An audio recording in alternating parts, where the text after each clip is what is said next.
నువ్వు చేసి దివాళా దీపిచ్చి తెలంగాణని ఈరోజు మళ్ళీ దివాళా కోరు తెలంగాణ అంటున్నాడు అని అంటావా? ప్రజలకు బాధ్యతగా ఏ ముఖ్యమంత్రి కూడా అంత బహిరంగంగా అంత ధైర్యంగా చెప్పడు. మా ముఖ్యమంత్రి చెప్పిండు.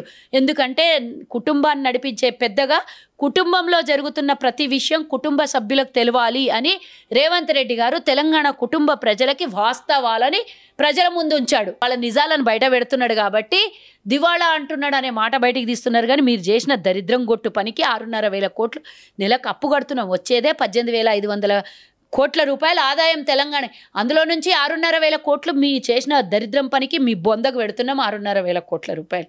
మరి మిగిలిన 12 కోట్లతోనే రాష్ట్రాన్ని పరిపాలన చేయాలంటే ఎంత కష్టం అవుతుంది? ఇచ్చిన హామీలు నెరవేర్చాలి, పథకాలు అమలు చేయాలి, రాష్ట్రానికి ఉద్యోగస్తులకు జీతాలు ఇవ్వాలి, ప్రతి ఒక్కటి వ్యవస్థ నడిపించాలంటే ఎంత కష్టం అవుతుంది? ఈ 6,500 కోట్ల రూపాయలు మాకు ఉండింటే మేము అన్ని పథకాలను అమలు చేస్తుంటే సాఫీగా నడుస్తుండే ప్రభుత్వం, ఎవడు వేలెత్తి చూపించకుండా.